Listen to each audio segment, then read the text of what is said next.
The Church of Numbers.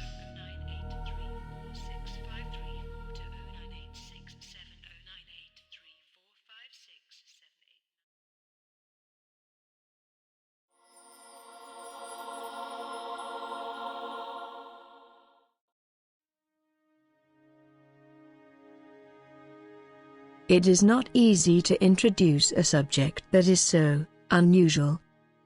All that I ask of you is that you keep an open mind. I also ask of you to be skeptical, because skepticism is good.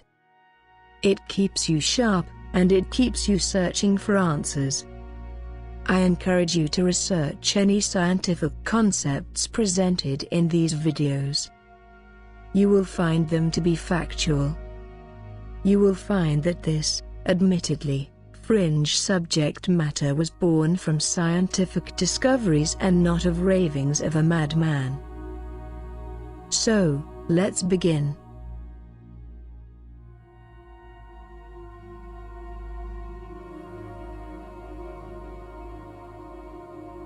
At first everything was simple.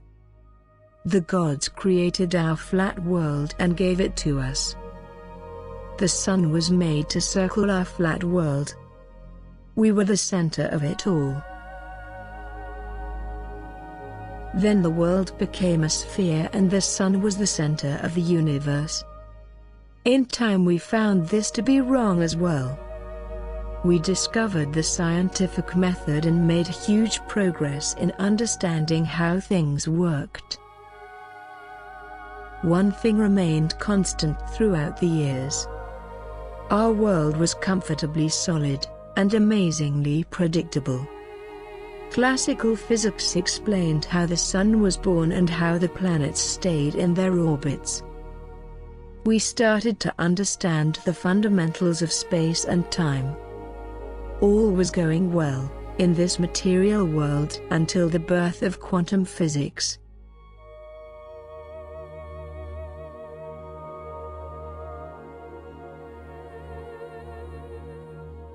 As we studied our reality on the most fundamental level, the unthinkable happened. We discovered that the solid material which builds everything around us was not solid at all.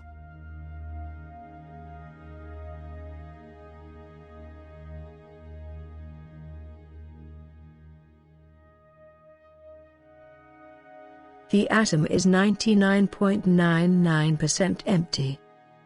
Further experiments, such as the double-slit experiment, showed us that particles can be either particles or waves. This is known as particle-wave duality. Then we discovered that some particles can become entangled, and that they gain the ability to be connected with each other over great distances. Moreover, we also learned that these entangled particles can exchange information instantly, over vast distances. This counterintuitive characteristic seems to suggest that the ultimate speed limit, the speed of light, does not apply here.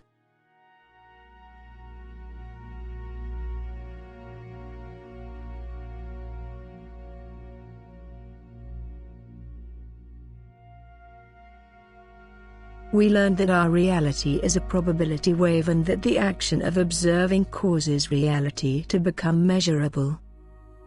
The solid world became smeared, blurred and bizarre. The predictability of classical physics was anything but predictable at the smallest of scales. Some of the greatest minds have worked for years, trying to understand how our solid world can be so unsolid. But, here we are.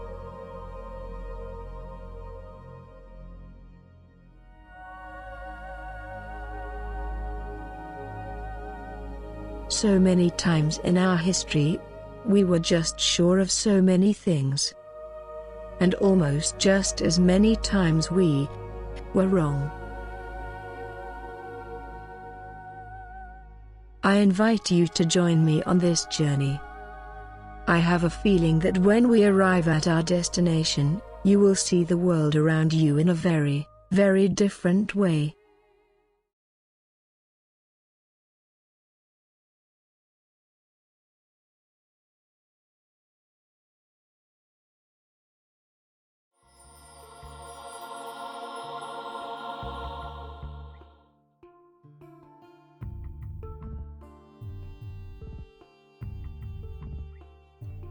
I suppose that the first question to ask is, why simulate?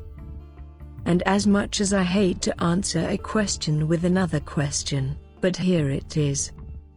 Why not simulate? With the advent of computers, we started to create simulations almost immediately. We simulate automobile and airplane crashes, movement of the heavenly bodies, nuclear and chemical reactions, weather, the birth of the universe. Not to mention that we are now starting to simulate brains, some with as many as 10,000 neurons. This list could go on.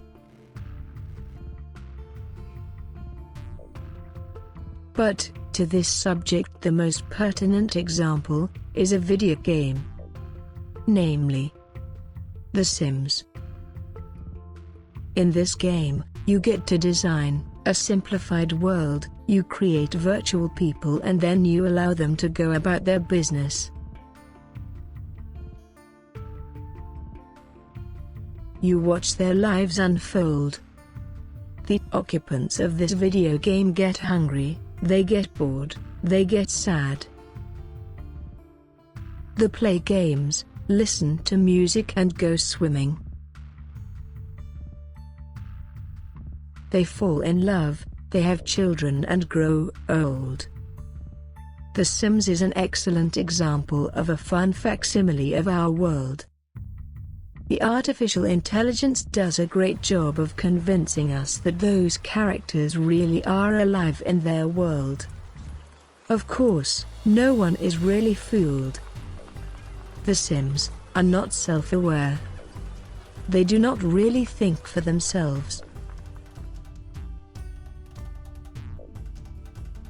But, even with our limited computing power and primitive artificial intelligence, The Sims has become one of the best-selling games of all time.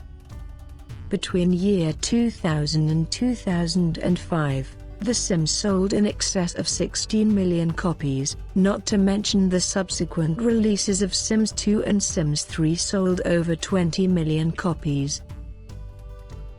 Does this mean that a large part of our society is comprised of voyeurs? I do not think so. I think that we are fascinated by seeing something so alien, yet so alike, do the same things that we do. I also think that it is exciting to explore the possibilities. We feel a little like mini gods. We can be good, or we can be evil. I believe that it is absolutely possible to develop a deep connection with computer beings that are not alive in any sense. Now, imagine that we have nearly unlimited computational power. The kind of power that we will possess when quantum computers become a reality. The primitive versions of Sims sold over 30 million copies. How likely would you be to buy a game in which the characters were just as self-aware as you, but unaware of being watched and computed?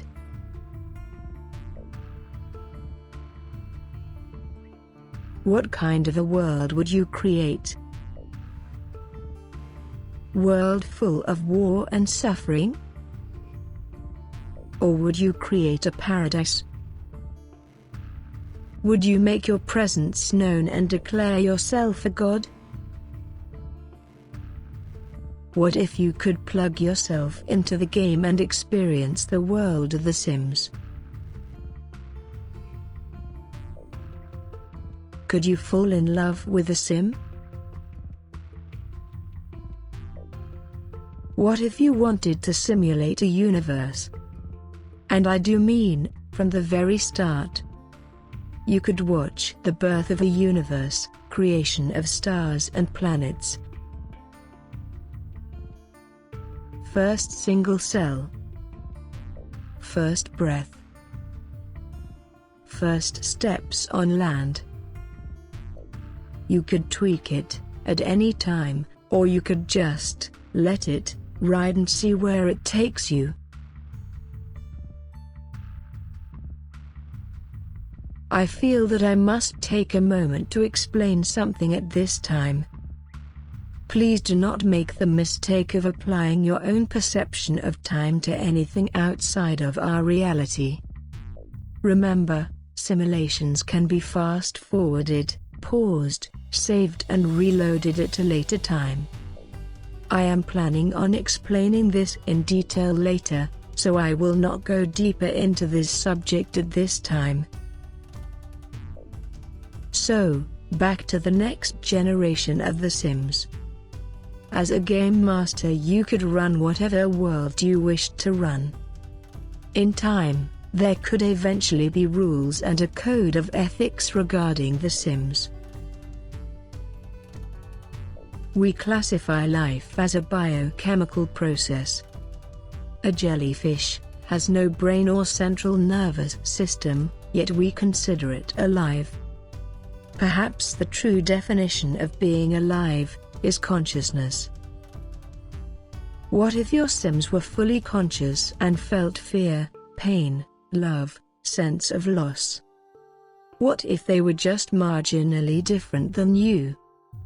Would the fact that they were computed really matter? I think that the very fact that we can ask so many incredible questions testifies to my assertion that if given enough of computational power and programming sufficient enough to simulate self-aware conscious beings, simulations would most certainly be running on just about every computer. Simulate worlds for fun. Run ancestor simulations. Enter a competition for the strangest laws of physics. Longest living civilization. Most advanced civilization.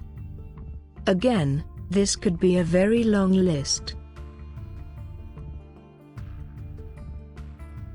So, how do you build a simulation of a universe? Or even a multiverse? We shall cover this question in part 2.